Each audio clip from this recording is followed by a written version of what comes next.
New year, new goals, new resolution, but same old Chelsea. 2026 കടന്ന് മണിക്കൂറുകൾ തികയും മുമ്പേ ആ പ്രഖ്യാപനം ഇങ്ങെത്തി. എൻസോ മരസ്കയുടെ ചീട്ട് കീറിയിരിക്കുന്നു. 547 ദിവസങ്ങൾ, പരിശീലിപ്പിച്ച 89 മത്സരങ്ങളിൽ 55 ജയം, തോറ്റത് വെറും 20 കളികളിൽ മാത്രം.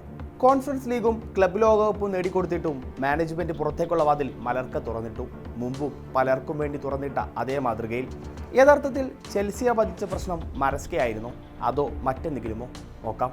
2022 റോബൻ അബ്രമോവിച്ചിൽ നിന്നും ടോഡ് ബോഹ്ലിയുടെ ബ്ലൂകോ കൺസോർഷ്യം ചെൽസിയുടെ ഉടമസ്ഥത ഏറ്റെടുത്തതിൽ പിന്നെ ചെൽസിയുടെ പരിശീലക കസേര ഞാനിന്മേൽ കളി പോലെയാണ്.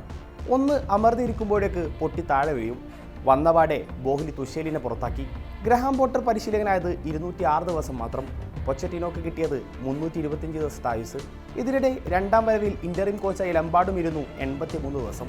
ചുരുക്കം പറഞ്ഞാൽ ബോഹ്ലിക്ക് കീഴിൽ ചെൽസി പരിശീലക സ്ഥാനത്ത് ഒരു വർഷം തികച്ചത് മരസ്ക മാത്രമാണ്. കോൺഫറൻസ് ലീഗ് ജയം നേടിക്കൊടുത്ത ഒരു ബോണസ് ലൈഫ്. നവംബറിൽ ബാഴ്സയോടുൾപ്പെടെ 4 ഗംഭീര ജയങ്ങൾ ചെൽസിയുടെ പക്കലുണ്ടായിരുന്നു. ലീഗിൽ കിട്ടാവുന്ന 12-ൽ 10 പോയിന്റ് പോക്കറ്റിലാക്കിയ മരസ്ക ആ മാസത്തെ മികച്ച മാനേജർ ട്രോഫി കൂടി നേടിയാണ് ഡിസംബറിലേക്ക് കടക്കുന്നത്. പക്ഷേ ഡിസംബർ ചെൽസിക്ക് ചതുപ്പ് നിലം പോലെയായിരുന്നു. വെക്കുന്ന ഓരോ അടിയും താളം കിട്ടാതെ മുങ്ങിത്താണുകൊണ്ടിരുന്നു. ലീഡ്സ്, ആസ്റ്റൺ വില്ല, അറ്റ്ലാന്റ എന്നിവർക്ക് മുന്നിൽ വീണപ്പോൾ ന്യൂകാസിലും ബോർണ്മൗത്തും സമനിലയിൽ കുരുക്കി. ലീഗിൽ എവർട്ടനെതിരെയും EFL കപ്പിൽ കാർഡിഫ് സിറ്റിക്കെതിരെയും മാത്രമാണ് ടീമിന് ജയിക്കാനായത്. ഇതിനിടെ പട്ടികയിൽ 3 സ്ഥാനങ്ങൾ ഇറങ്ങി 5ാമതെത്തുകയും ചെയ്തു.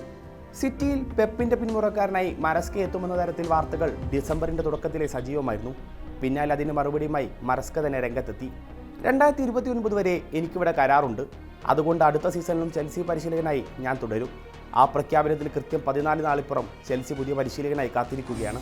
ഡിസംബറിലെ മോശം റിസൾട്ടുകൾ മാത്രമല്ല മരസ്കയുടെ പുറത്താക്കലിന് പിന്നിൽ. ക്ലബിനുള്ളിൽ നിലനിന്നിരുന്ന ചില ആഭ്യന്തര പ്രശ്നങ്ങളും പുറത്താക്കലിന് വഴിയൊരുക്കിയിട്ടുണ്ട്.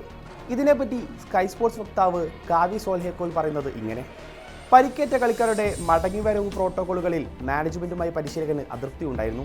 ഇതിനു പുറമെ മരസ്കയെ മറ്റ് ക്ലബ്ബുകളുമായി ബന്ധിപ്പിച്ചുള്ള വാർത്തകളും മരസ്കയുടെ പ്രസ് മീറ്റിലെ ചില പ്രസ്താവനകളും പുറത്താക്കലിന് ആക്കം കൂട്ടി. ലീഡ് നേടിയ മത്സരങ്ങളിൽ 20 പോയിന്റോളം ടീം കൈവിട്ടതും കൂടിയായപ്പോൾ മരസ്കയുടെ യുഗത്തിന് ബോഹ്ലി കർട്ടനിട്ടു. ക്ലബിന്റെ മെല്ലപ്പോക്കിൽ ആരാധകർക്ക് നിരാശയുണ്ടെങ്കിലും മരസ്കയുടെ പുറത്താക്കൽ അവർക്കൊന്നും അംഗീകരിക്കാനായിട്ടില്ല. ക്ലബിന്റെ സോഷ്യൽ മീഡിയ അക്കൗണ്ടിന്റെ കമന്റ് ബോക്സുകളിൽ അവർ തങ്ങളുടെ രോഷം പ്രകടിപ്പിക്കുന്നുമുണ്ട്. ക്ലബ് ഉടമസ്ഥരായ ബ്ലൂകോ വെറും കോമാളികളാണെന്നും മരസ്കയെ പുറത്താക്കിയത് തുഷേലിനെ പുറത്താക്കിയതിന് സമാനമായ കോമാളിത്തരമാണെന്നുമാണ് ആരാധകരുടെ പക്ഷം. കൺസോർഷ്യം അംഗമായ ക്ലെയർലെ ക്യാപിറ്റൽ എന്ന കമ്പനി ഉടമസ്ഥൻ ബെഖ്താദ് എക്ബാലിക്കെതിരെയും ആരാധകർ തിരിഞ്ഞിട്ടുണ്ട്. ക്ലബിൽ നടന്നുകൊണ്ടിരിക്കുന്ന പാവക്കൂത്തിന് കാരണക്കാരനായ ബെഖ്താദ് ടീം വിട്ടു പോകണമെന്നാണ് അവരുടെ ആവശ്യം. മരസ്കയുടെ പകരക്കാരനായുള്ള തിരച്ചിൽ 7 പേരുകളിലേക്ക് ചുരുങ്ങിയതായാണ് ESPN, ഗാർഡിയൻ, സൺ എന്നിങ്ങനെയുള്ള പല മാധ്യമങ്ങളും റിപ്പോർട്ട് ചെയ്യുന്നത്.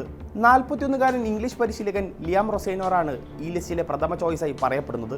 ബ്ലൂകോ കൺസോർഷ്യത്തിന്റെ ഉടമസ്ഥതയിലുള്ള ഫ്രഞ്ച് ക്ലബ്ബായ സ്റ്റാർസ്ബർഗ് പരിശീലകനാണ് ലിയാം എന്നത് തന്നെയാണ് ഇതിന് പ്രധാന കാരണമായി പറയപ്പെടുന്നത്. ലീഗ് 1-ൽ നിലവിൽ 7ാം സ്ഥാനക്കായ സ്റ്റാർസ്ബർഗ് സീസണിൽ PSGക്കെതിരെ സമനില പിടിക്കുകയും കോൺഫറൻസ് ലീഗിൽ ക്രിസ്റ്റൽ പാലസിനെ തോൽപ്പിക്കുകയും ചെയ്തിരുന്നു. ഇംഗ്ലീഷ് ഫുട്ബോളിലെ പരിചയസമ്പത്തും ലിയാമിന് മുതൽക്കൂട്ടാണ്.